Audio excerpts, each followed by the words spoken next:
இப்படிலாம் பண்ணுறீங்க? Auto book பண்ணுறீங்க, புக் பண்ண வேண்டியது கரெக்டான லொக்கேஷன் பின் பண்ணணும்ல. பட் நீ இருக்கிற இடத்துல ஒன்று, நீங்கள் மென்ஷன் பண்ணுறது வேறு எங்கேயோ 2 தெரு தள்ளி 3 தெரு தள்ளி பிக்கப் மென்ஷன் பண்ணுறீங்க.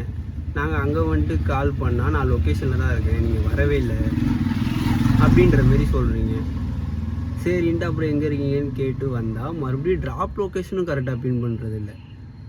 அதுவும் அதேமாரி தான். இப்போ இங்கே இருக்குன்னா ஒரு 500 மீட்ரு 400 மீட்ரு தள்ளி புக் பண்ணிடுவீங்க. அதுக்கப்புறம் நாங்கள் அங்கேருந்து உங்களை கூப்பிட்டு போய் விடுறோம். சரி, அது கூட ஓகே. சரி, ஏதோ ஒரு தெரு 2 தெரு மிஸ் ஆகுதுன்னு எல்லாத்தையும் பண்ணிட்டு நான் உங்களை கூப்பிட்டு போய் அங்கே இறக்கும் ஒன்று ஒரு ட்விஸ்ட்டு ஒன்று கொடுக்குறீங்க பாருங்கள் எங்களுக்கு. ஏங்க 130 ரூபா 140 ரூபா காட்டுது. சடன்னா 500 ரூபா நோட்டு எடுத்து நீட்டினா நாங்கள் என்ன பண்ணுறது? நாங்கள் என்ன பாயில் சில்லறையாவா வச்சுன்னு சுற்ற முடியும்? உங்களுக்கு தான் காட்டுதில்ல அப்படியே 130 140. அதுக்கேற்ற மாரி சில்லறை எடுத்துகிட்டு வரணும்ல. 500 ரூபா நோட்டு எடுத்து நீட்டுறீங்க. சரின்ட்டு போய் நாங்களும் ஒரு 2-3 கடையில் கேட்குறோம். சில்லறை இல்லைன்ற மாரி சொல்கிறாங்க. நாங்களும் வந்து உங்ககிட்ட அப்போது ஒன்று இன்னும் பெருசாக ஒரு கிஃப்ட் கொடுக்குறீங்க. ஜிபே பண்ணவான்னு கேட்குறீங்க. ஏங்க இதை முன்னாடியே பண்ணியிருந்தீங்கன்னா நாங்கள் 4-5 கடை ஏறி இறங்குறது தேவையா?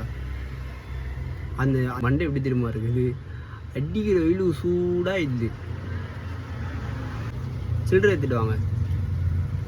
இந்தமாரி ஆட்டோக்காரங்க யாரெல்லாம் இந்த வேதனையை அனுபவிச்சிருக்கீங்கன்ட்டு கமெண்ட்டில் சொல்லிட்டு போங்க, தெரிஞ்சுக்கிறேன்.